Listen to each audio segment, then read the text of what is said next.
During the Great Depression, which I'm old enough to remember, there was, and most of my family were unemployed working class, there wasn't, it was bad, much worse subjectively than today, but there was an expectation that things were going to get better.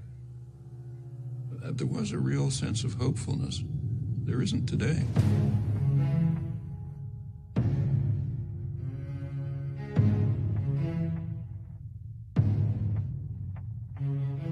Inequality is really unprecedented. If you look at total inequality, it's like the worst periods of American history.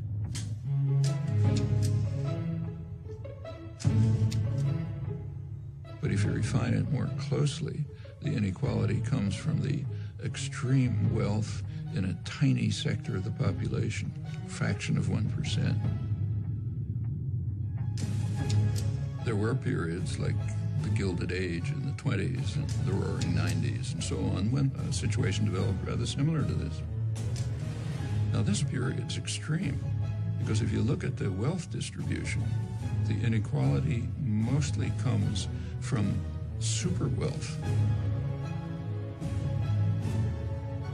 Literally, the top 0.1% are just super wealthy. Not only is it extremely unjust in itself, inequality has highly negative consequences on the society as a whole. Because the very fact of inequality has a corrosive, harmful effect on democracy.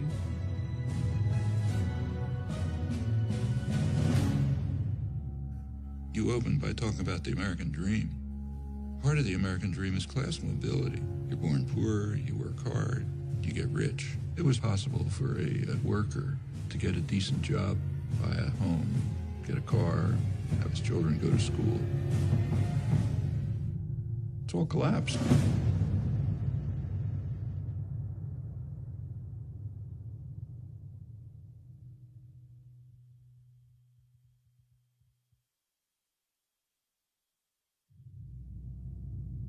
Imagine yourself in an outside position, looking from Mars. What do you see?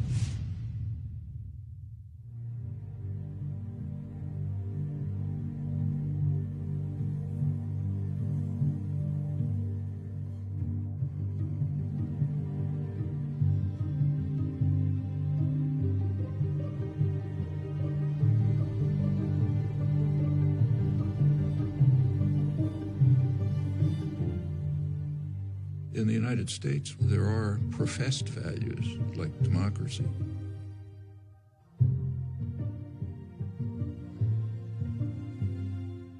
In a democracy, public opinion is going to have some influence on policy. And then the government carries out actions determined by the population. That's what democracy means. It's important to understand that privileged and powerful sectors have never liked democracy, and for very good reasons. Democracy puts power into the hands of the general population and takes it away from them. It's kind of a principle of concentration of wealth and power.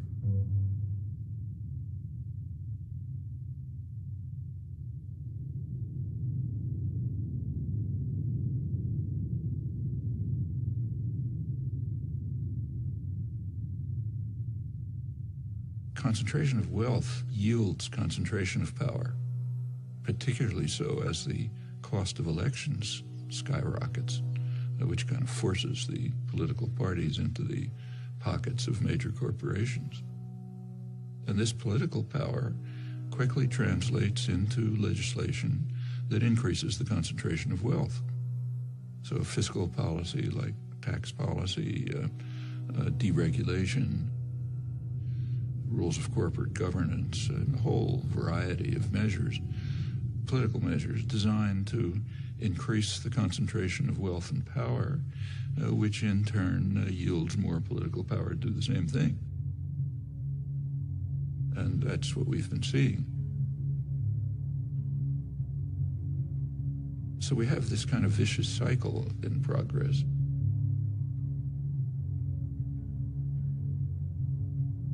Actually it is so traditional that it was described by Adam Smith in 1776. You read famous Wealth of Nations.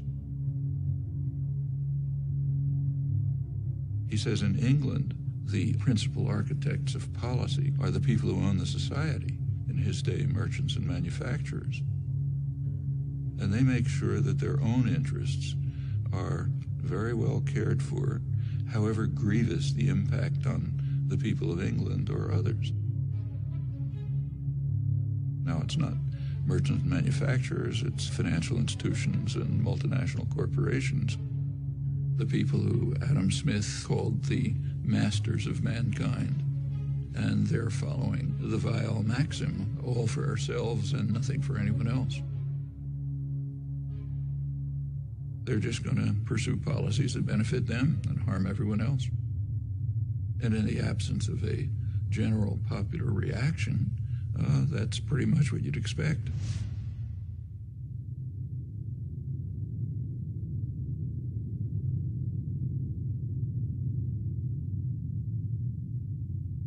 Right through American history, there's been an ongoing clash between pressure for more freedom and democracy coming from below and efforts at elite control and domination coming from above.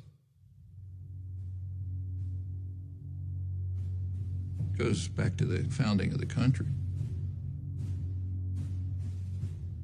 James Madison, the main framer, who was as much of a believer in democracy as anybody in the world that day, nevertheless felt that the United States system should be designed, and indeed, with his initiative, was designed so that power should be in the hands of the wealthy, because the wealthy are the more responsible set of men.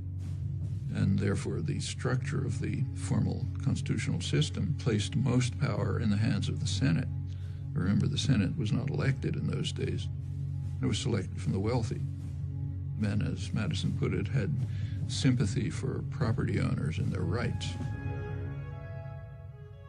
If you read the debates at the Constitutional Convention, Madison said the major concern of the society has to be to protect the minority of the opulent against the majority.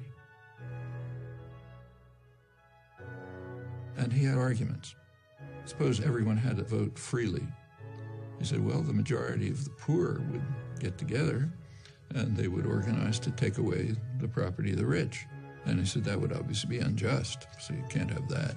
So therefore, the constitutional system has to be set up to prevent democracy.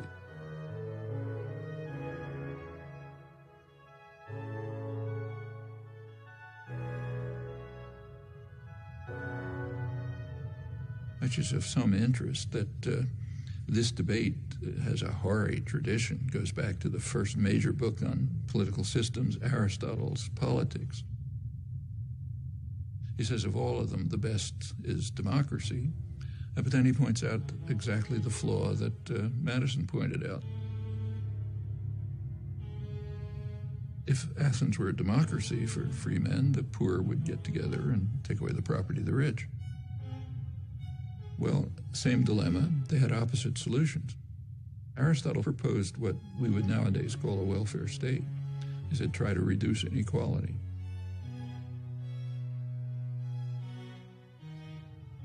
So, same problem, opposite solutions. One is reduce inequality, you won't have this problem. The other is reduce democracy.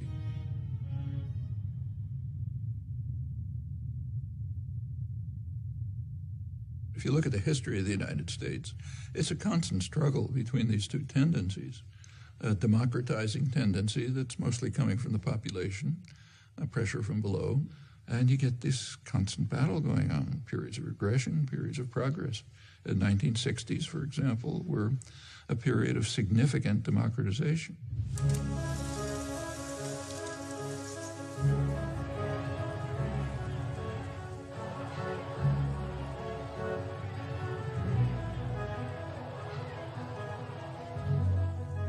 Sectors of the population that were usually passive and apathetic became organized, active, started pressing their demands. And they became more and more involved in decision-making, activism, and so on. It just changed consciousness in a lot of ways.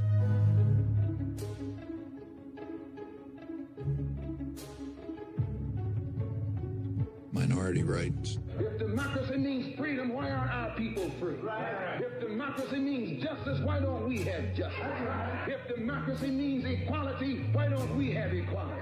Women's rights. This inhuman system of exploitation will change, but only if we force it to change, and force it together. Concern for the environment. A unique day in American history is ending, a day set aside for a nationwide outpouring of mankind seeking its own survival. Opposition to aggression. I'd say to those who criticize us for the militancy of our dissent that if they are serious about law and order, they should first provide it for the Vietnamese people, for our own black people, and for our own poor people. Concern for other people. One day we must ask the question, why are there 40 million poor people in America? When you begin to ask that question, you're raising a question about the economic system, about a broader distribution of wealth, the question of restructuring the whole of American society. These are all civilizing effects. And that caused great fear.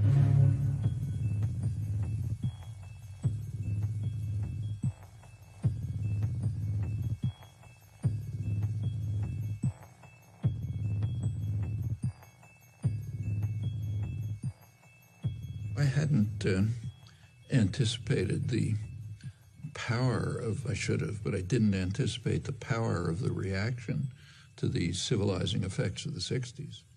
I did not anticipate the strength of the reaction to it. The backlash.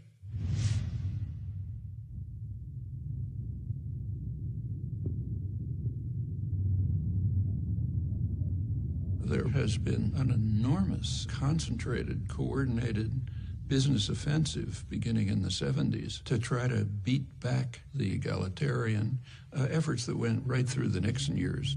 You see it in many respects. I mean, over on the right, you see it in things like the famous Powell Memorandum sent to the Chamber of Commerce, the major business lobby, by later Supreme Court Justice Powell, warning them that business is losing control over the society. And something has to be done to counter these forces. Of course, he puts it in terms of defense, defending ourselves against outside power.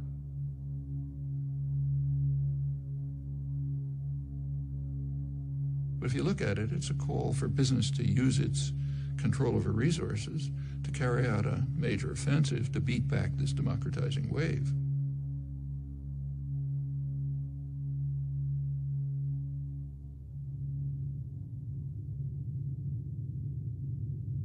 Over on the liberal side, there's something exactly similar.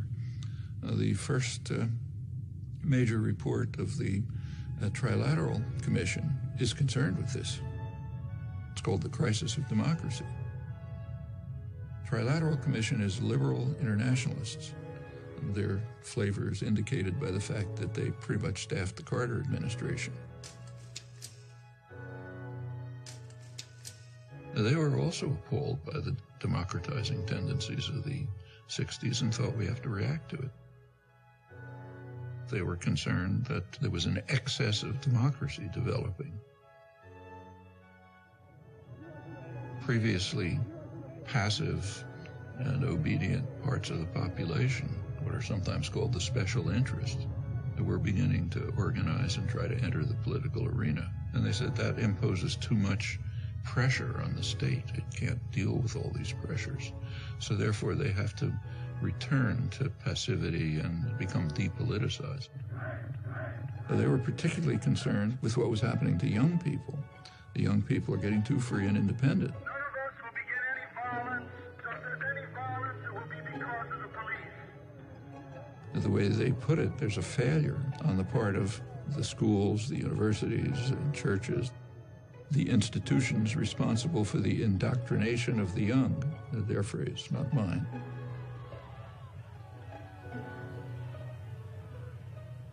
If you look at their study, there's one interest they never mention: private business.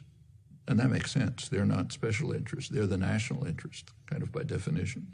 So they're okay. They're allowed to, have lobbyists buy campaigns, staff the executive, make decisions. That's fine. But it's the rest, the special interests, the general population, who have to be subdued.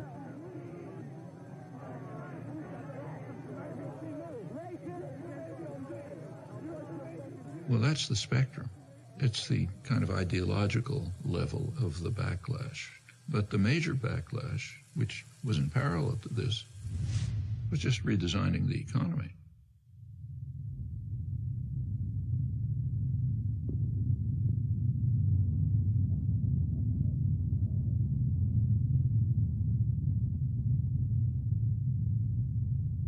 Since the 1970s, there's been a concerted effort on the part of the masters of mankind, the owners of the society, to shift the economy in two crucial respects.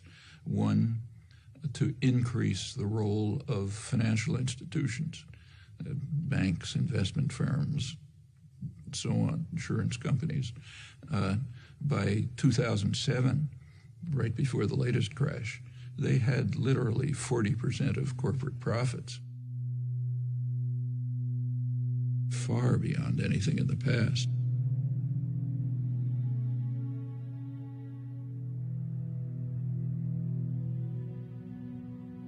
Back in the 1950s, as for many years before, the United States economy was based largely on production. The United States was the great manufacturing center of the world.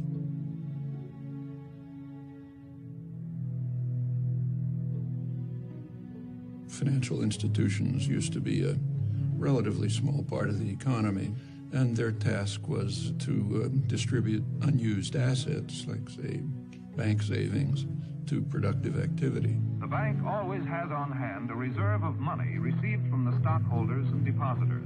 On the basis of these cash reserves, a bank can create credit. So besides providing a safe place for depositing money, a bank serves a community by making additional credit available for many purposes. For a manufacturer to meet his payroll during slack selling period, for a merchant to enlarge and remodel his store, and for many other good reasons why people are always needing more credit than they have immediately available. That's a contribution to the economy. Regulatory system was established. Banks were regulated. The commercial and investment banks were separated, cut back very risky investment practices that could harm private people. There had been, remember, no financial crashes during the period of regulation. By the 1970s, that changed.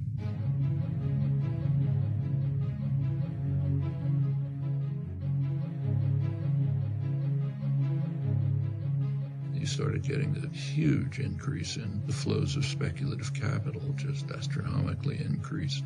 Enormous changes in the financial sector, from traditional banks to risky investments, complex financial instruments, money manipulations, and so on. Increasingly, the business of the country isn't production, at least not here.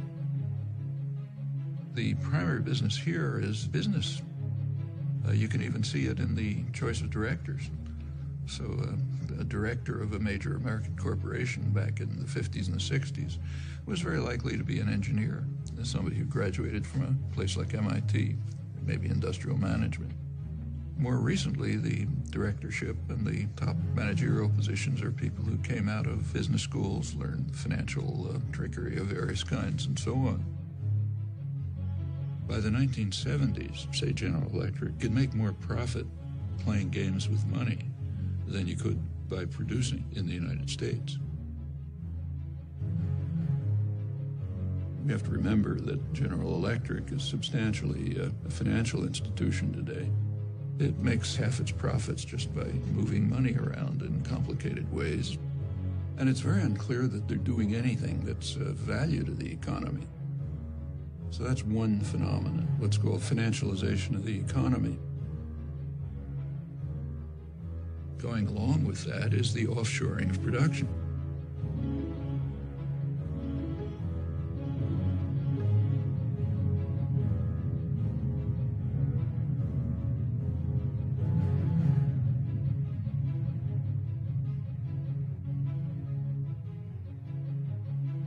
trade system was reconstructed with a very explicit design of putting working people in competition with one another all over the world. And what it's led to is a reduction in the share of income on the part of working people. It's been particularly striking in the United States, but it's happening worldwide. It means that an American worker is in competition with a super exploited worker in China. Meanwhile, highly paid professionals are protected. They're not placed in competition with the rest of the world, far from it. And of course, capital is free to move. Workers aren't free to move. Labor can't move, but capital can. Well, again, going back to the classics like Adam Smith, as he pointed out, free circulation of labor is the foundation of any free trade system. But workers are pretty much stuck. The wealthy and the privileged are protected, so you get obvious consequences, and they're recognized, and in fact praised. Policy is designed to increase insecurity. Alan Greenspan, when he testified to Congress, he explained his success in running the economy as based on what he called greater worker insecurity. Atypical restraint on compensation increases has been evident for a few years now. But as I outlined in some detail in testimony last month, I believe that job insecurity has played the dominant role. Keep workers insecure, they're going to be under control. They are not going to ask for, say, decent wages or decent working conditions or the opportunity of free association, meaning unionize. Now, for the masters of mankind, that's fine. They make their profits. But for the population, it's devastating. Well, these two processes, financialization and offshoring, are part of what led to the vicious cycle of concentration of wealth, concentration of power.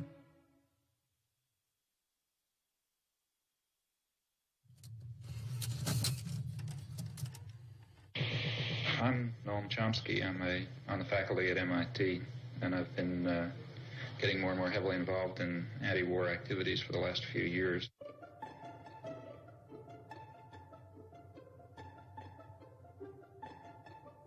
Noam Chomsky has made two international reputations. The widest is as one of the national leaders of American resistance to the Vietnam War. The deepest is as a professor of linguistics who, before he was 40 years old, had transformed the nature of his subject. You are identified with the New Left, whatever that is. You certainly have been an activist as well as a writer. Professor Noam Chomsky is listed in anybody's catalogs among the half-dozen top heroes of the New Left. This standing he achieved by adopting over the past 2 or 3 years a series of adamant positions projecting at least American foreign policy, at most America itself.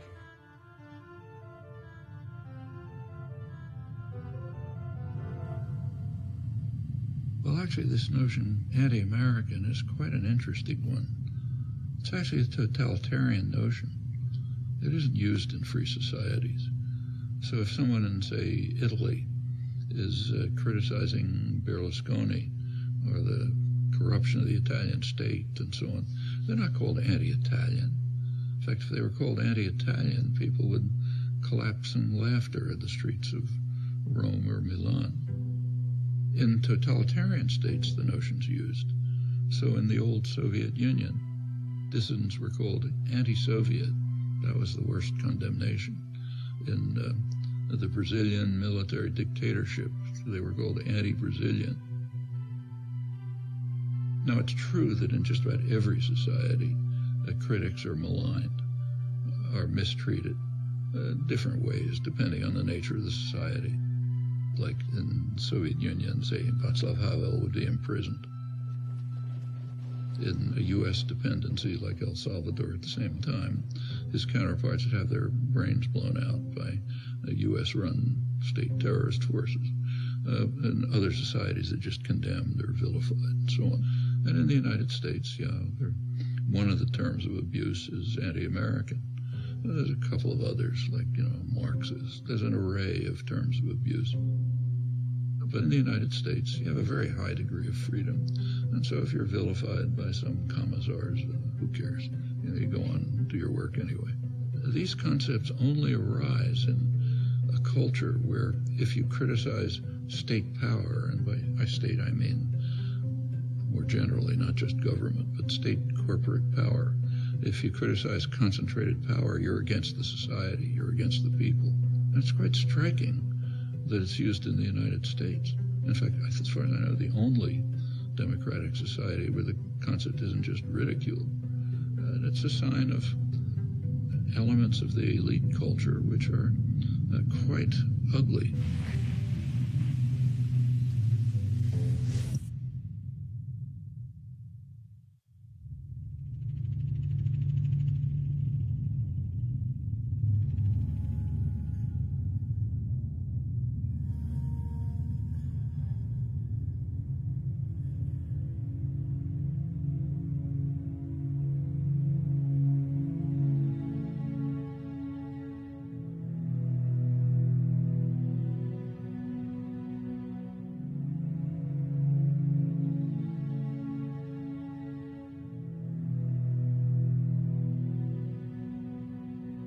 The American dream, like many ideals, was partly symbolic, but partly real.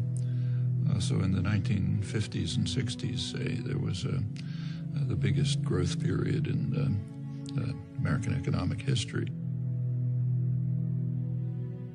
The Golden Age. It was pretty egalitarian growth, so the lowest fifth of the population was improving about as much as the upper fifth.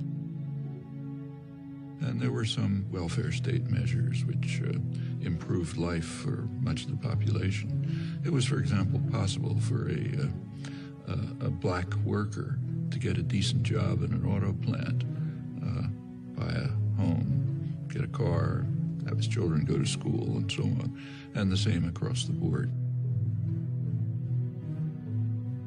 When the U.S. was primarily a manufacturing center, it had to be concerned with its own consumers. Here, famously, Henry Ford raised the salary of his workers so they'd be able to buy cars. When you're moving into an international plutonomy, as the banks like to call it, with a small percentage of the world's population that's gathering increasing wealth, what happens to American consumers is much less concern, because most of them aren't going to be consuming your products anyway, at least on a major basis. Your goals are profit in the next quarter, even if it's based on financial manipulations, high salary, high bonuses, produce overseas if you have to, and produce for the wealthy classes here and their counterparts abroad. What about the rest? Well, there's a term coming into use for them too. They're called the precariat, precarious proletariat, the working people of the world who live increasingly precarious lives. And it's related to the attitude toward the country altogether.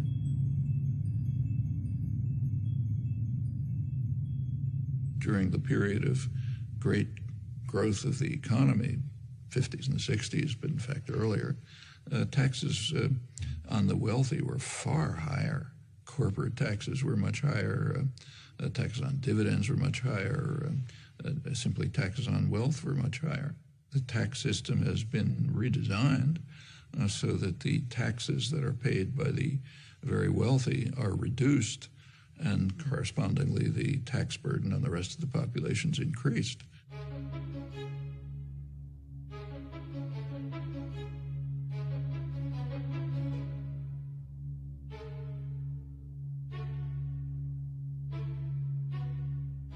Now the shift is towards trying to keep taxes just on wages and on consumption, which everyone has to do, not say on dividends, which only go to the rich.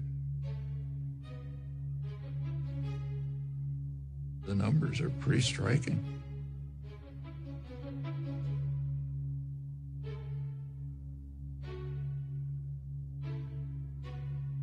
there's a pretext. Of course, there's always a pretext. The pretext in this case is, well, that increases investment and increases jobs. But there isn't any evidence for that.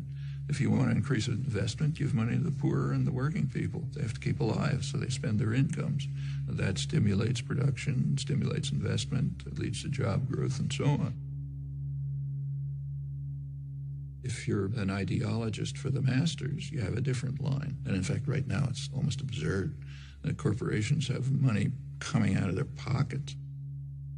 So in fact, General Electric are paying zero taxes, and they have enormous profits. Lets them take the profit somewhere else or defer it, but not pay taxes. And this is common. The major American corporations shift the burden of sustaining the society onto the rest of the population.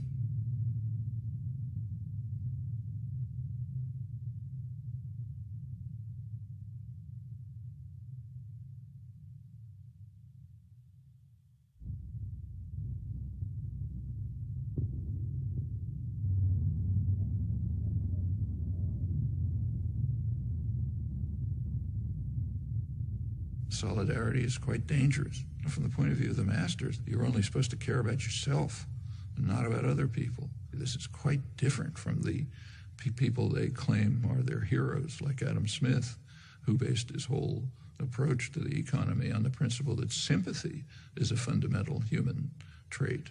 But that has to be driven out of people's heads. You got to be for yourself, follow the Weil maxim, don't care about others, which is okay for the rich and powerful, but is devastating for everyone else. Well, it's taken a lot of effort to try to drive these basic human emotions out of people's heads. And we see it today in policy formation. For example, in the attack on Social Security. Social Security is based on a principle. It's based on a principle of solidarity. Solidarity, caring for others. Social Security means I pay payroll taxes so that the widow across town can get something to live on. For much of the population, that's what they survive on. It's of no use to the very rich, so therefore there's a concerted attempt to destroy it. One of the ways is defunding it. You want to destroy some system, first defund it. Then it won't work, people will be angry, they want something else. That's a standard technique for privatizing some system. We see it in the attack on public schools. Public schools are based on the principle of solidarity. I no longer have children in school, they're grown up. But the principle of solidarity says, I happily pay taxes so that the kid across the street can go to school. That's normal human emotion. You have to drive that out of people's heads. I don't have kids in school, why should I pay taxes? Privatize it, so on. The public education system, all the way from kindergarten to higher education, is under severe attack. I mean, that's one of the jewels of American society.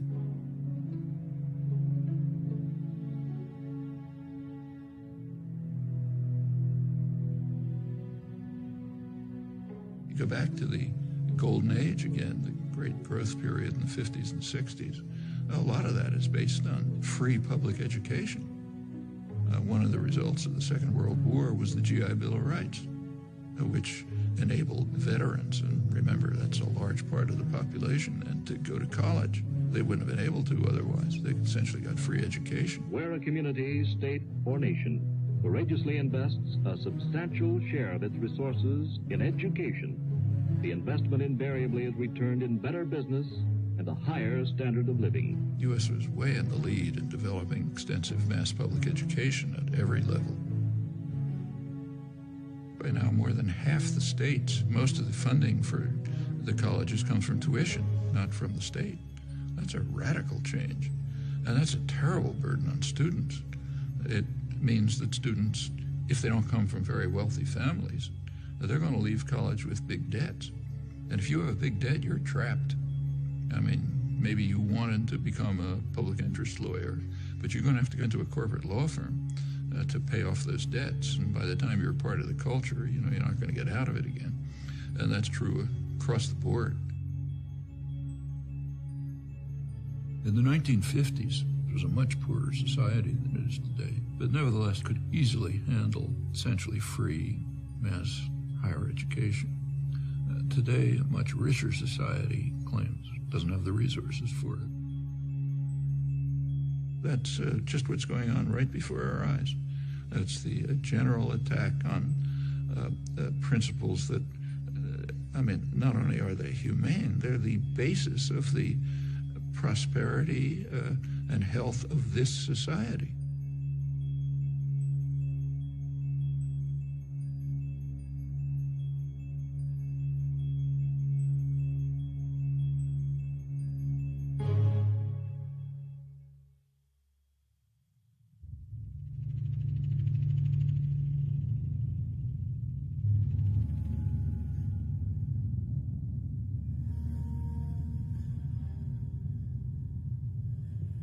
If you look over the history of regulation, say railroad regulation, financial regulation, and so on, you find that quite commonly it's either initiated by the economic concentrations that are being regulated, or it's supported by them. And the reason is because they know that sooner or later they can take over the regulators. And it ends up with what's called regulatory capture. The business being regulated is in fact running the regulators.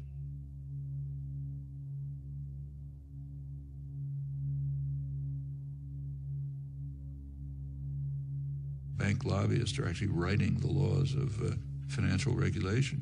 It gets to that extreme. And that's been happening through history, and again, it's a pretty natural tendency when you just look at the distribution of power. One of the things that expanded enormously in the 1970s is lobbying, as the business world moved sharply to try to control legislation. The business world was pretty upset by the advances in public welfare in the 60s, and in particular by Richard Nixon. It's not too well understood, but he was the last New Deal president, and they regarded that as class treachery. In Nixon's administration, you get the consumer safety legislation, safety and health regulations in the workplace, the EPA, the Environmental Protection Agency. Business didn't like it, of course. They didn't like the high taxes, they didn't like the regulation, and they began a coordinated effort to try to overcome it. Lobbying sharply increased. Deregulation began with a real ferocity. There were no financial crashes in the 50s and the 60s because the regulatory apparatus of the New Deal was still in place. As it began to be dismantled under business pressure and political pressure, you get more and more crashes.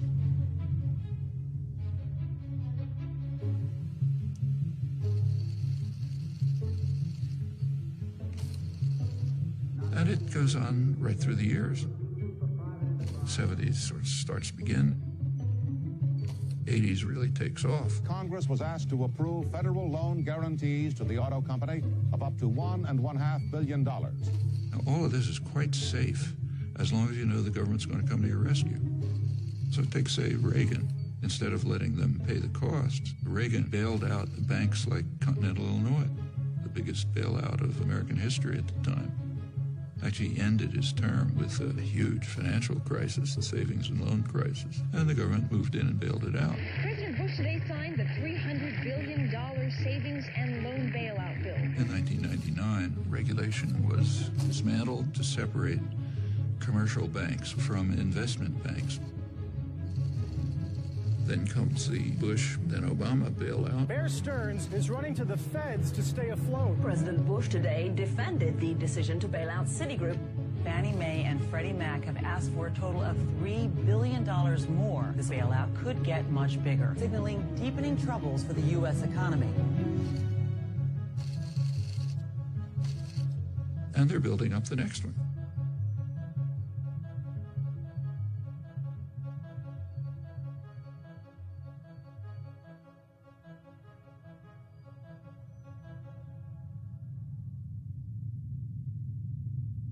Each time, the taxpayer is called on to bail out those who created the crisis, increasingly the major financial institutions. In a capitalist economy, you wouldn't do that. In a capitalist system, that would wipe out the investors who made risky investments. But the rich and powerful, they don't want a capitalist system. They want to be able to run to the nanny state as soon as they're in trouble and get bailed out by the taxpayer. That's called too big to fail. I mean, there are Nobel laureates in economics who significantly disagree with the course that we're following. People like Stiglitz, Paul Krugman, others. None of them were even approached. The people picked to fix the crisis were those who created it. The Robert Rubin crowd, the Goldman Sachs crowd, they created the crisis, are now more powerful than before. Is that accident? Well, not when you pick those people to create an economic plan. I mean, what do you expect to happen? Meanwhile, for the poor, let market principles prevail. Don't expect any help from the government. The government's the problem, not the solution, and so on. That's essentially neoliberalism. And it has this dual character, which goes right back in economic history. One set of rules for the rich, opposite set of rules for the poor. There's nothing surprising about this. It's exactly the dynamics you'd expect. And if the population allows it to proceed, it's just going to go on and on like this until the next crash, which is so much expected that credit agencies, which kind of evaluate the status of firms, are now counting into their calculations the taxpayer bailout that they expect to come after the next crash, which means that the beneficiaries of these credit ratings, like the big banks, they can borrow money more cheaply, they can push out smaller competitors, and you get more and more concentration. Everywhere you look, policies are designed this way, which should come as absolutely no surprise to anyone. That's what happens when you put power into the hands of a narrow sector of wealth, which is dedicated to increasing power for itself, just as you'd expect.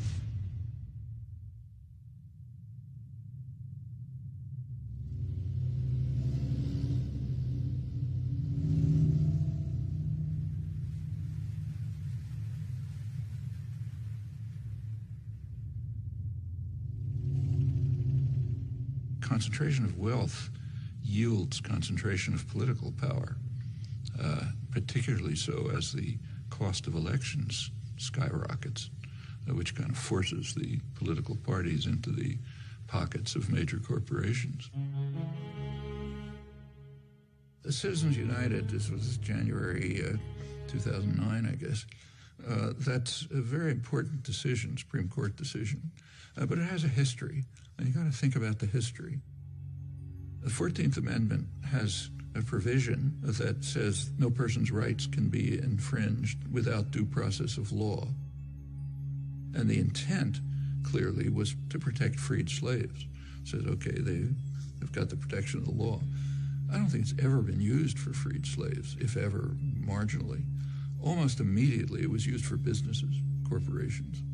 Their rights can't be infringed without due process of law. So they gradually became persons under the law.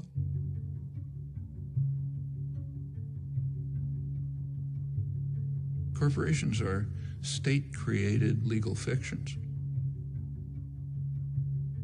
Maybe they're good, maybe they're bad, but to call them persons is kind of outrageous. So they got personal rights back about a century ago, and that extended through the 20th century. They give corporations rights way beyond what persons have. So if, say, General Motors invests in Mexico, they get national rights, the rights of a Mexican business. While the notion of person was expanded to include corporations, it was also restricted. If you take the 14th Amendment literally, then no undocumented alien can be deprived of rights if they're persons. undocumented aliens who are living here and building your buildings, cleaning your lawns, and so on. They're not persons. But General Electric is a person, an immortal, super powerful person. This perversion of the elementary morality and the obvious meaning of the law is quite incredible. In the 1970s, the courts decided that money is a form of speech. Buckley versus Valeo. And then you go on through the years to Citizens United, which says that the right of free speech of corporations, namely spend as much money as they want, can't be curtailed. Take a look at what that means. It means that corporations, which anyway have been pretty much buying elections, are now free to do it with virtually no constraint. That's a tremendous attack on the residue of democracy. It's very interesting to read the rulings, like Justice Kennedy's swing vote. His ruling said, well, look, after all, CBS is given freedom of speech. They're a corporation. Why shouldn't General Electric be free to spend as much money as they want? I mean, it's true that CBS is given freedom of speech, but they're supposed to be performing a public service. That's why. That's what the press is supposed to be. General Electric is just trying to make money for the chief executive and some of the shareholders. It's an incredible decision, and it puts the country in a position where business power is greatly extended beyond what it always was. This is part of that vicious cycle. The Supreme Court justices are put in by reactionary presidents who get in there because they're funded by business. That's the way the cycle works.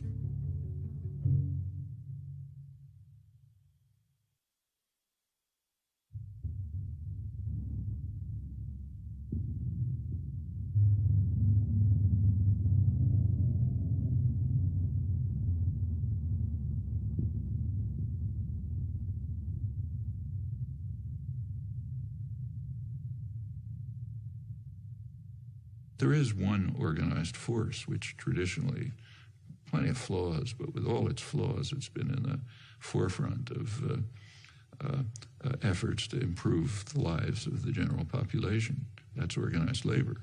It's also a barrier to corporate tyranny. So it's the one barrier to this vicious cycle going on, which does lead to corporate tyranny.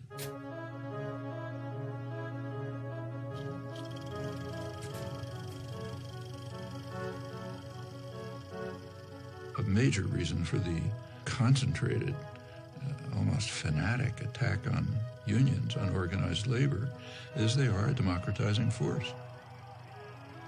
They provide a barrier that defends workers' rights, but also popular rights generally.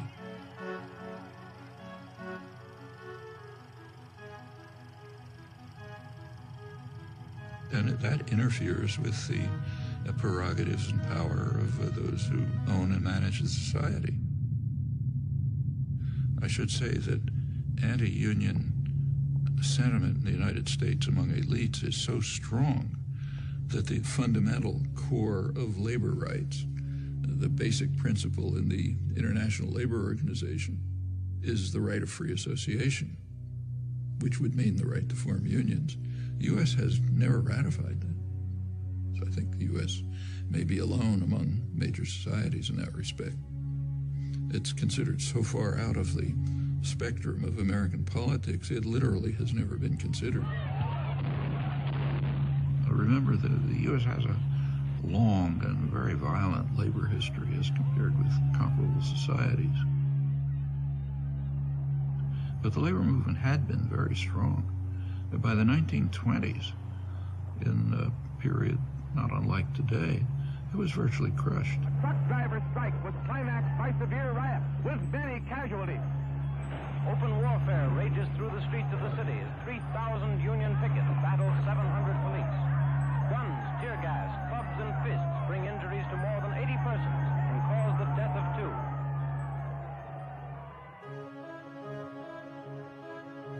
By the mid-30s, it began to reconstruct. Franklin Delano Roosevelt, he himself was rather sympathetic to progressive legislation that would be in the benefit of the general population, but he had to somehow get it passed. So he informed labor leaders and others, force me to do it.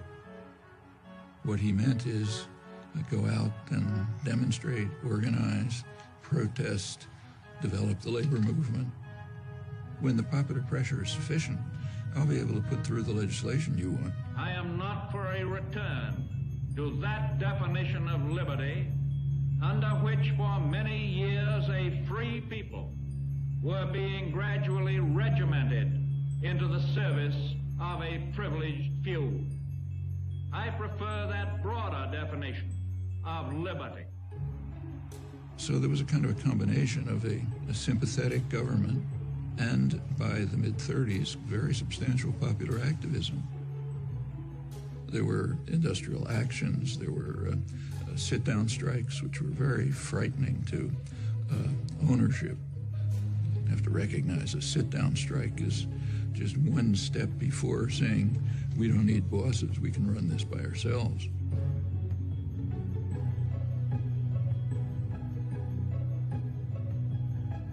And business was appalled.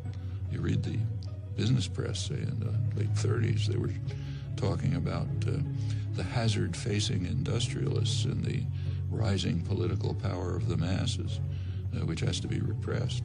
Things were on hold during the Second World War, but immediately after the Second World War, the business offensive began in force. Taft-Hartley Act. The Taft-Hartley Act was written for only one purpose: to restore justice and equality in labor management relations. McCarthyism was used for massive corporate propaganda offensives to attack unions. It increased sharply during the Reagan years. I mean, Reagan pretty much told the business world, if you want to illegally break organizing efforts and strikes, go ahead. They are in violation of the law, and if they do not report for work within 48 hours, they have forfeited their jobs and will be terminated. Continued in the 90s, and of course with George W. Bush, who went through the roof. By now, less than 7% of private sector workers have unions.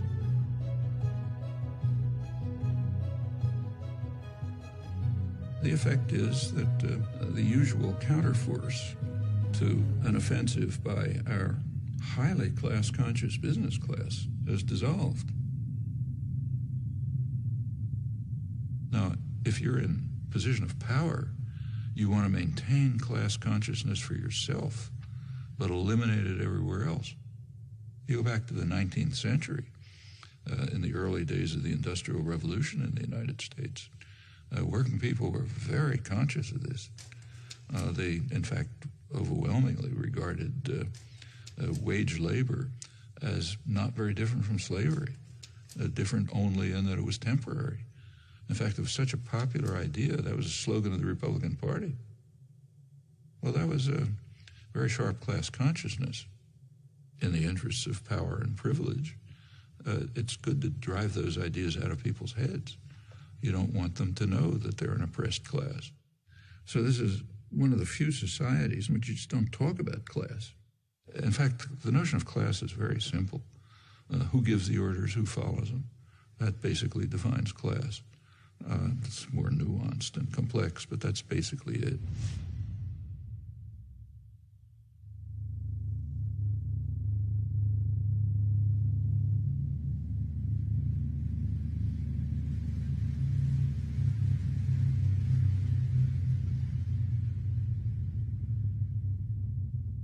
The public relations industry, the advertising industry, which is dedicated to creating consumers, it's a phenomenon that developed in the freest countries, in Britain and the United States. And the reason is pretty clear. It became clear by, say, a century ago that it was not going to be so easy to control the population by force. Too much freedom had been won. Labor organizing, parliamentary labor parties in many countries, women starting to get the franchise and so on. So you had to have other means of controlling people. And it was understood and expressed that you have to control them by control of beliefs and attitudes. Well, one of the best ways to control people in terms of attitudes is what the great political economist Thorstein Veblen called fabricating consumers.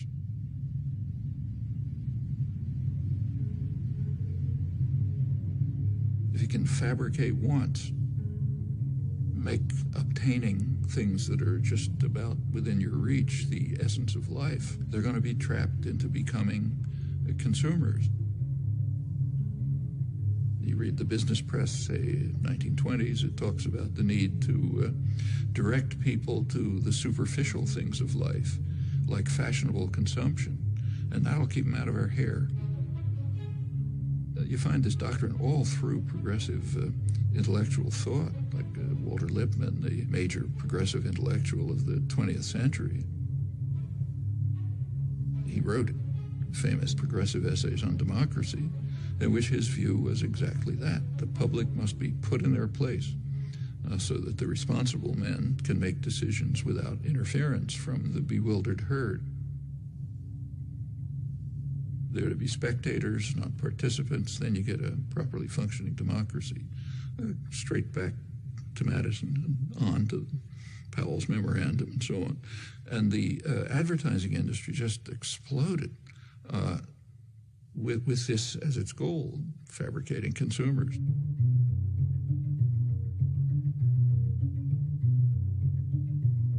And it's done with great sophistication.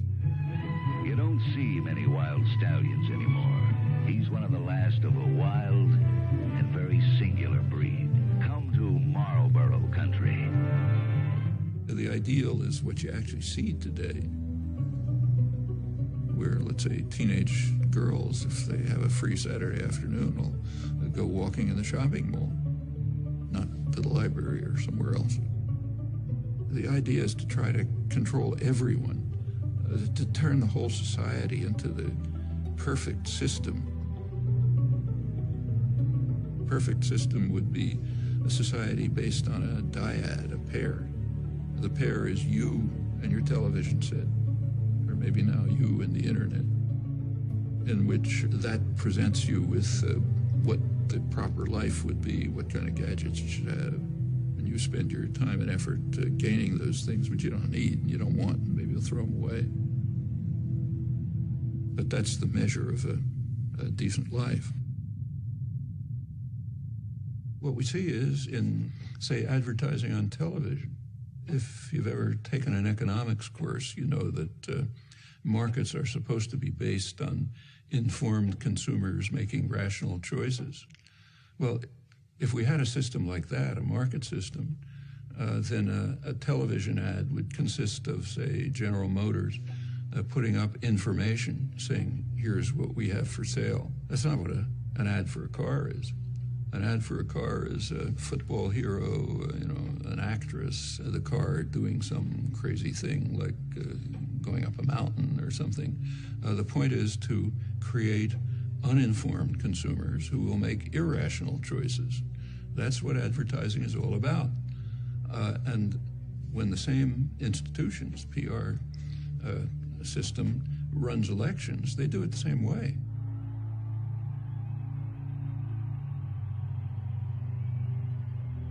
They want to create an uninformed electorate which will make irrational choices, often against their own interests.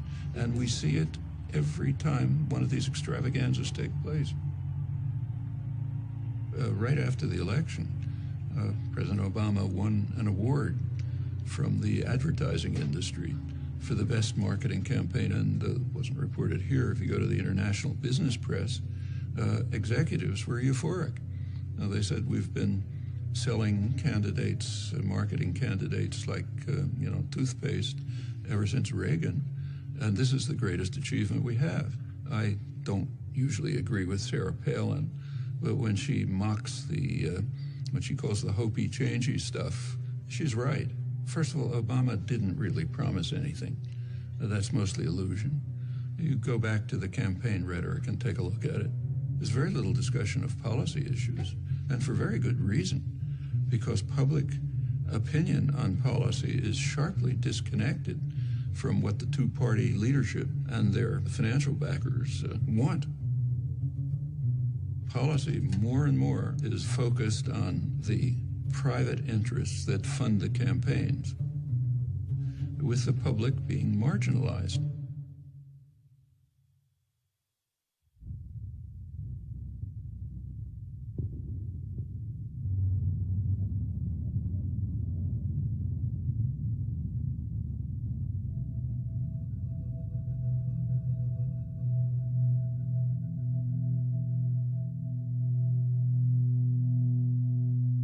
Leading political scientists, Martin Gilens, came out with a study of the relation between public attitudes and public policy. What he shows is that about 70% of the population has no way of influencing policy.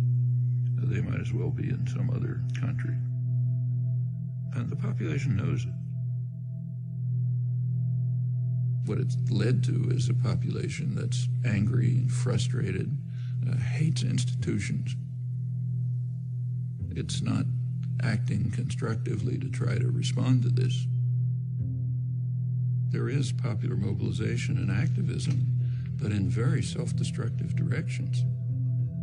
It's taking the form of unfocused anger, attacks on one another, and on vulnerable targets. That's what happens in cases like this. It is corrosive of social relations, but that's the point. The point is to make people hate and fear each other and look out only for themselves and don't do anything for anyone else. One place you see it strikingly is on April 15th. April 15th is kind of a measure, the day you pay your taxes, of how democratic a society is. If a society is really democratic, April 15th would be a day of celebration. It's a day when the population gets together, decides to fund the programs and activities that they have formulated and agreed upon. What could be better than that? So you should celebrate it. It's not the way it is in the United States. It's a day of mourning. It's a day in which some alien power, has nothing to do with you, is coming down to steal your hard-earned money. And you do everything you can to keep them from doing it. Well, that is a kind of a measure of the extent to which, at least in popular consciousness, democracy is actually functioning. Not a very attractive picture.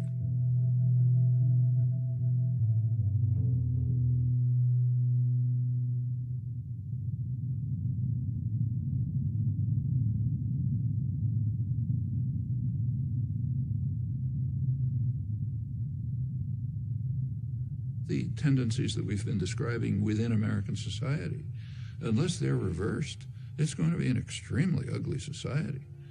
A society that's based on Adam Smith's vile maxim, all for myself, nothing for anyone else.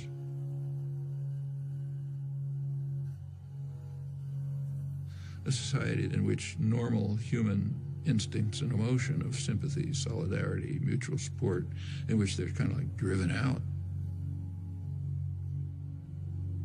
That's a society so ugly, I don't even know who'd want to live in it. I wouldn't want my children to. If the society is based on control by private wealth, it will reflect the values that it in fact does reflect.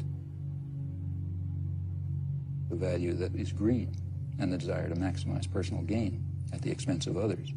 Now, any society, maybe a small society based on that principle is ugly, but it can survive. A global society based on that principle is headed for massive destruction.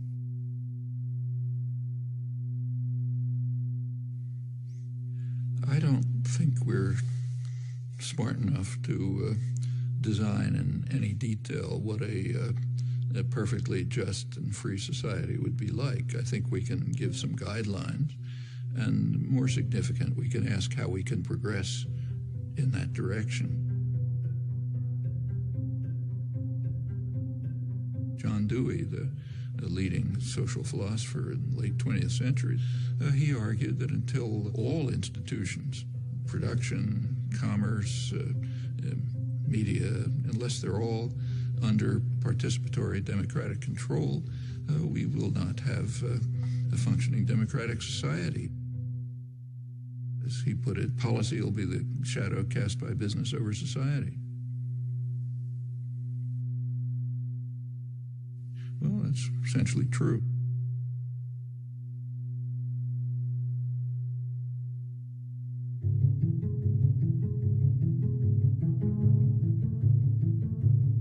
Where there are structures of authority, domination, and hierarchy, somebody gives the order, somebody takes them, they are not self-justifying.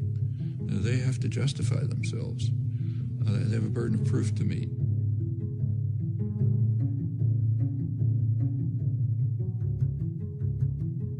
Well, if you take a close look, usually you find they can't justify themselves.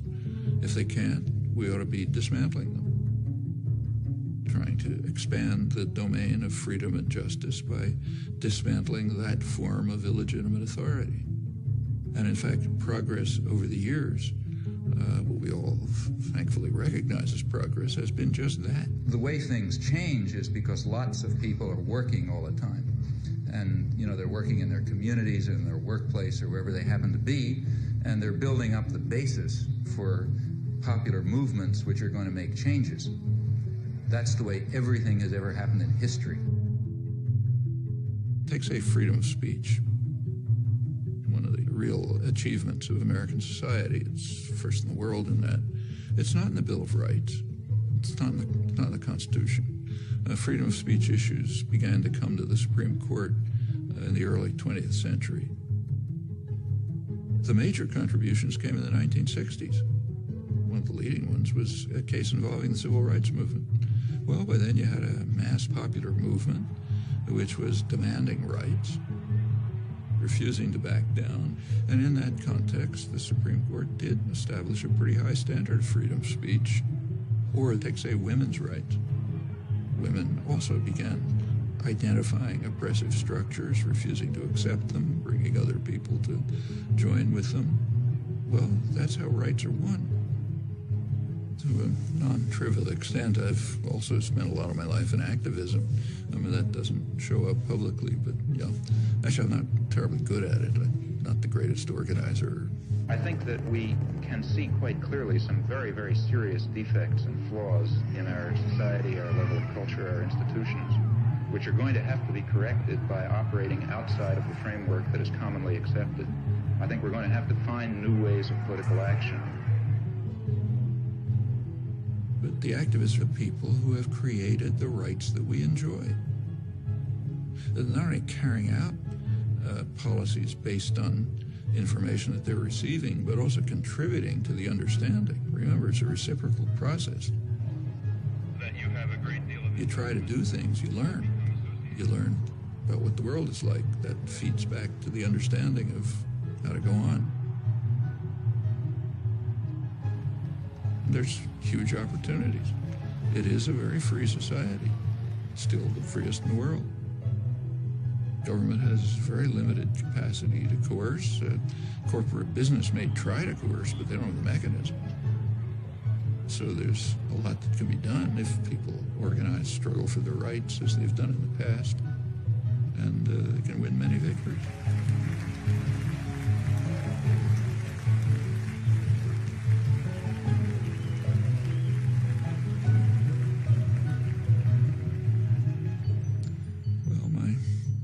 Close friend for many years, late Howard Zinn,